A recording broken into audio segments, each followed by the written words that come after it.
Signor Ministro, signor Presidente. Dear Minister, Mr. President, you have the word. Ambassador, thank you all. Thank you, Ambassador. Mi indirizzo a voi come As agreed, I would like to speak to you in Italian. I think that this linguistic difference is for us a great wealth. Take a look around. We are certainly more familiar than me to seeing so many of us here in this room. This means that such a forum of multilateral dialogue with so many participating states here represented is a gold mine, is a source of wealth for all the countries that we represent and for all of us all together. I believe this is the real value of the OSCE. The OSCE, which was set up in a different era, in a different century, if we want to go back to its inception. Yet it is still a young organization and a valuable, vital, sustainable one. I will underline this aspect in my speech today. I would like to invite you to think how difficult it would be today to set up such an organization, such chamber, such a meeting. Let us think about the divisions which we had when in Helsinki we set up our organization. And let us think about the different divisions that we have nowadays. The divisions are indeed different, but I wonder if those divisions were deeper. And I wonder if today we could set up what was done then in Helsinki. The OSCE is an extremely essential instrument for multilateral dialogue. It is a unique platform for a dialogue with so many countries in such a structured format, with a clearly established objective, which is the reciprocal and mutual security. The mutual security of our countries and our peoples. This security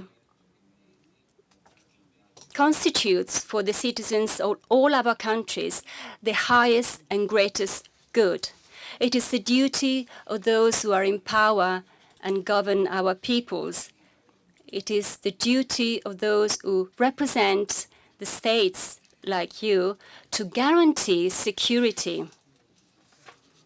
Security goes hand in hand with peace, trust, and confidence, and the opportunity to prosper and develop.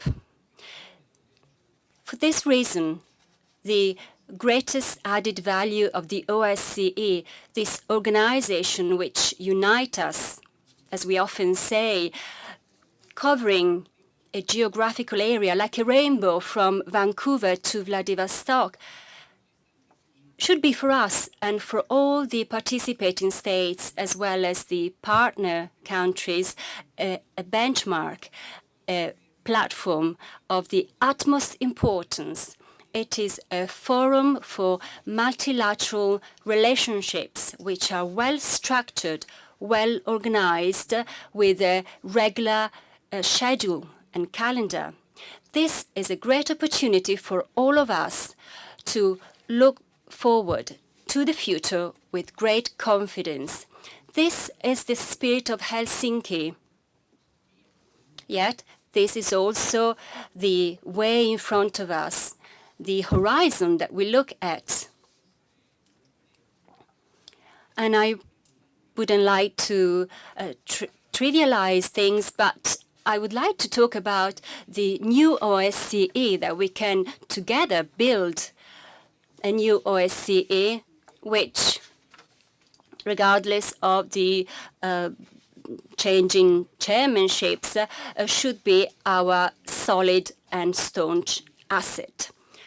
The founding principles should be a constructive dialogue among ourselves at all levels and more mutual trust and confidence. Without dialogue, there can be no trust, but a dialogue which doesn't lead to trust is like a very sterile seed which doesn't flourish.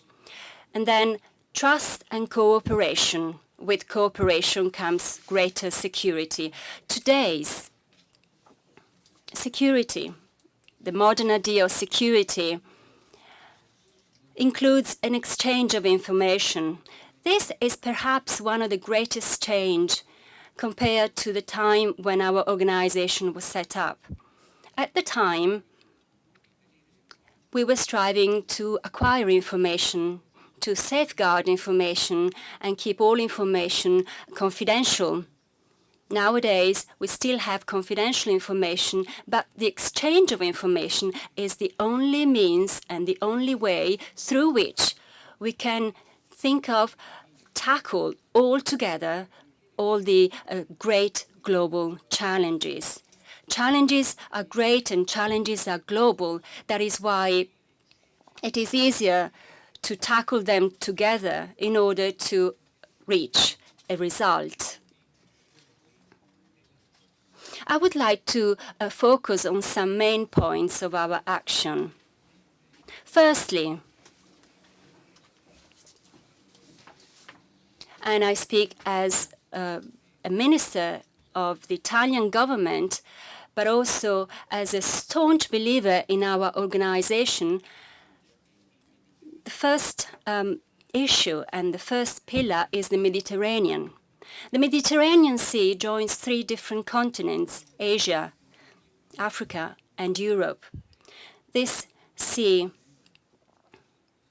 from which, and I apologize for the rhetorics, but from which 3 ships set out to go and join with another continent, such as the American continent and even further away continents. Well, this sea, the Mediterranean Sea, is today a very fragile and extremely delicate and sensitive area. There are wars, even if they are less acute than in the past, but in the nearby. And the Mediterranean Sea is constantly being affected by migratory flows from Africa in particular and from sub-Saharan Africa. These are enormous migratory flows that are caused by tragedies and lead to tragedies like the death in the Mediterranean. These are people on the move, looking for a better future, looking for a refuge from dictatorships and tyrants, from wars. I believe it is a joint responsibility for all of us, even for those countries who are not on the shores of the Mediterranean, to try and cope with this very delicate area. It is a shared responsibility. There should be an authentic shared responsibility without any misgivings, without national caveats. It should be a true shared responsibility. So the Mediterranean is really a true global challenge, I would like to underline.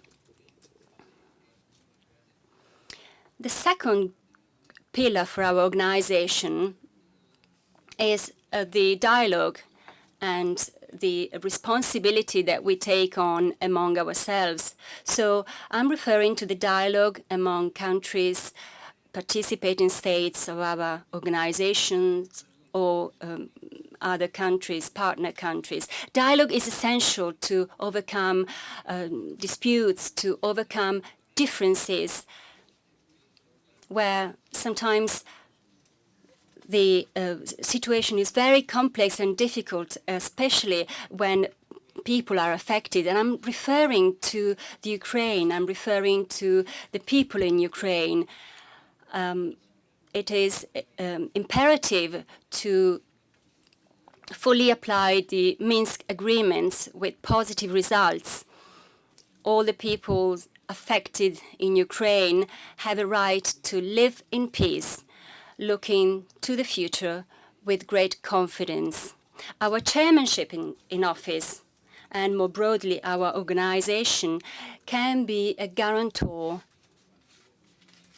that we will continue to carry on a constructive dialogue, and I'm referring to the political process which has been set up with the Trilateral Contact Group. This group has our full support. There are also protracted situations and conflicts which are very complex, and I'm thinking about the Caucasus, I'm thinking about Armenia and Azerbaijan, the Nagorno-Karabakh, I'm thinking about Georgia and Ossetia. We should strive, in as far as possible, to aim to reconcile positions through dialogue and negotiations. Our chairmanship in office is delighted that among the foreign affairs ministers of Armenia and Azerbaijan, good contacts have been established. We think that this path should be followed, and we should offer our utmost support as organization and chairmanship in office. We should also recall the Transnistria, the settlement process, and the so-called Rome Protocol. There are several points in this protocol which go from recognizing the number plates, reopening the bridge on the river. There are also the telecommunications issues, very fundamental points which can lead to an improvement of the situation. As chairmanship in office, we would like to express our full appreciation, and I hope you will share it with me, toward our special representative, Franco Frattini, who is carrying out a very important work in that region. The third pillar that I would like to underscore refers to the global and cross-dimensional challenges. These are challenges that affect all the countries in the world, and these are challenges that deserve our full attention.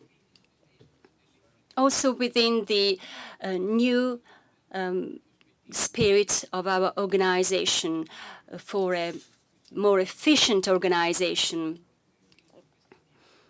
Terrorism, the fight against terrorism, is one of the elements that spring to mind. Terrorism can deepen mistrust and reciprocal hate. So we need to work so that this scourge can be eliminated from our societies. The technological evolution or revolution is very positive. Our lifestyle has been changed. However, this technological revolution has brought with itself the technological crime, which is perhaps part of human nature. These are cross-dimensional challenges. Technologies knows no borders. When we talk about cybersecurity, we touch the real nerve. We touch the main issue, and we see whether we want to cooperate or be competitive among ourselves. This is certainly a choice. Organized crime also uses technology and globalization in order to exploit new opportunities that open up with such developments with negative consequences and repercussions for us and our citizens. Fighting transnational organized crime is an issue which affects all of us. Sometimes the names change according to the country, but at the end of the day, we are dealing with organized criminal organizations. So it is our duty to fight against organized crime. Illicit trafficking is another form of crime. Sometimes it is sheer brutality and terror from one human being against another human being. We have illegal drug trafficking, illegal trafficking of dangerous goods and substances, illegal armed trafficking, illegal trafficking of works of art, which deplete the wealth and the richness of a country's national heritage. We cannot allow for these criminals to deplete our countries for their illegal business. Dear friends, I would particularly like to underscore the illicit trafficking in human beings. When we talk about migratory flows and the migratory phenomena, we should be frank and honest about it. It translates into exploitation of human beings. Let us think of the women, the children, the young people. We cannot turn a blind eye in front of this reality. We must join our forces and act together. It is unacceptable. We call these issues global challenges as if it was a competitive issues. But in fact, these are global scourges, scourges that affect all of us. That is why, all together, we should try and intervene against the criminal links between organized crime and the criminal organizations and the terrorist organizations. We should fight against hate between countries, between peoples, hate on religious grounds, on ethnic grounds, on historic misunderstandings. Let us go ahead. Let us take whatever we have in our past, which is positive, to overcome all barriers and look ahead with confidence to the future. We are here all together at the same table. We look at each other in the eyes, so we need to have a dialogue to take on our responsibilities. Last May in Rome, we hosted a conference on this topic, on terrorism. And in September, we will host a conference on cybersecurity.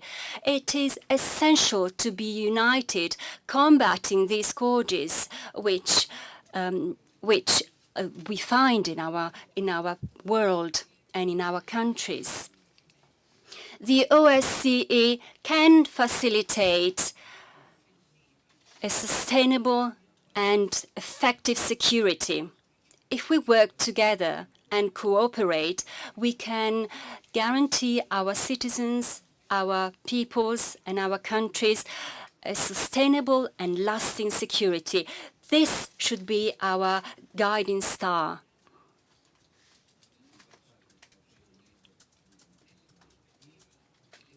So let us look at these elements through the prisms of the three different dimensions of our organization: the political-military dimension, the economic-environmental dimension, and the human dimension. The political-military dimension was at the very beginning of the setting up of the OSCE and is still very relevant.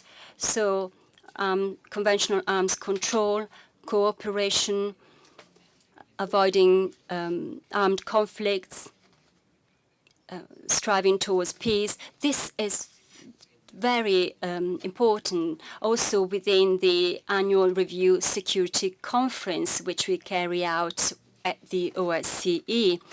This is one of the pillars that we need to focus on.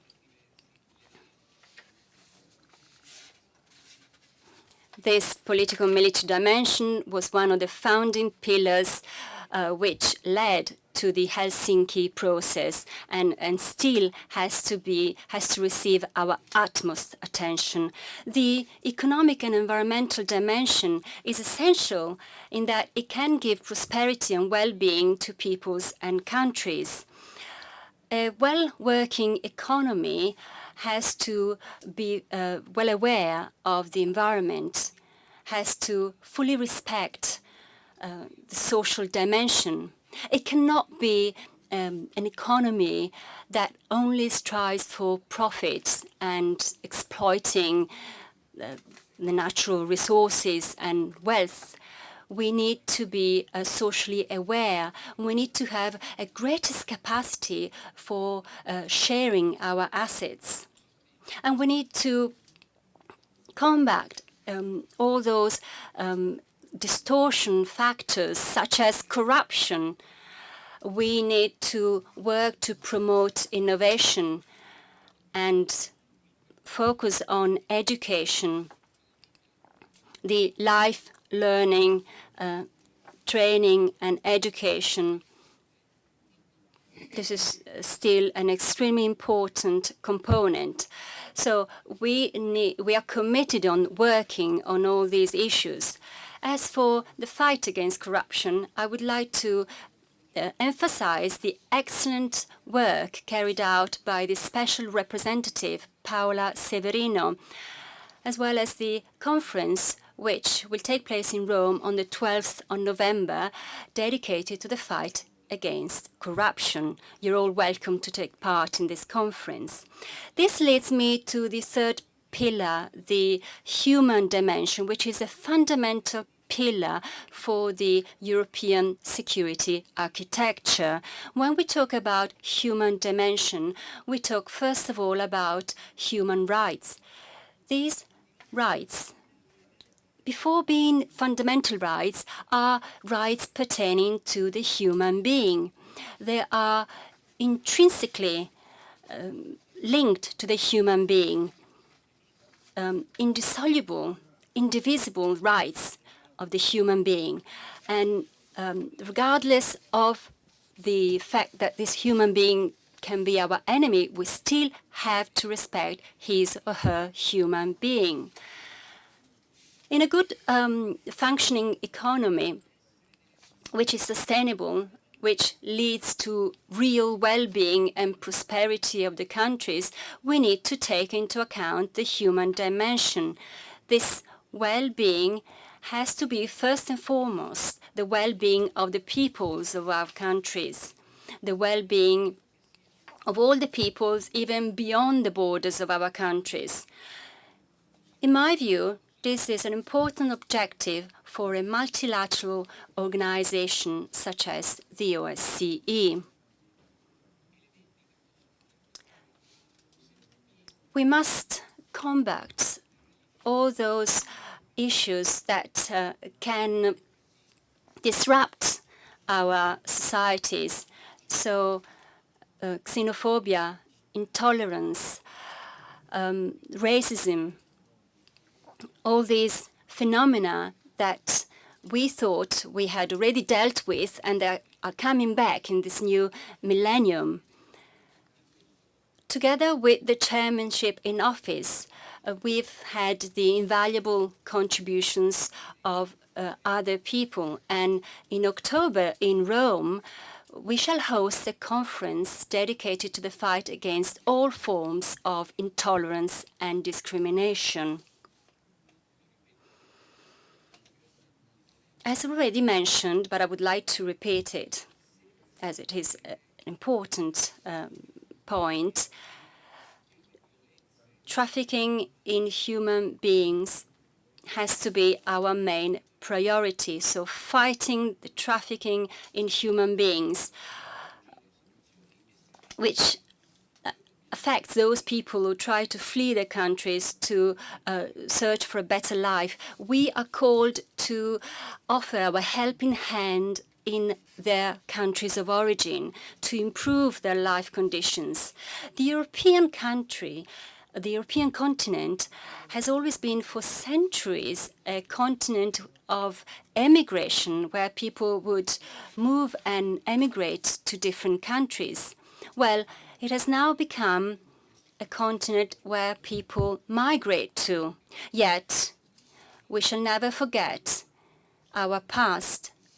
We should promote growth and development, as well as the socio-economic situation of those countries of origin, those countries which people are fleeing from. So we should take measures and intervene to try and improve their situation. I have listed a series of important issues which I call building sites, work in progress, where we can all work together and cooperate to build a better future. I'm happy to be here, and I would like to thank you for your presence, and I would also like to take the floor after your speeches for some final comments. Thank you.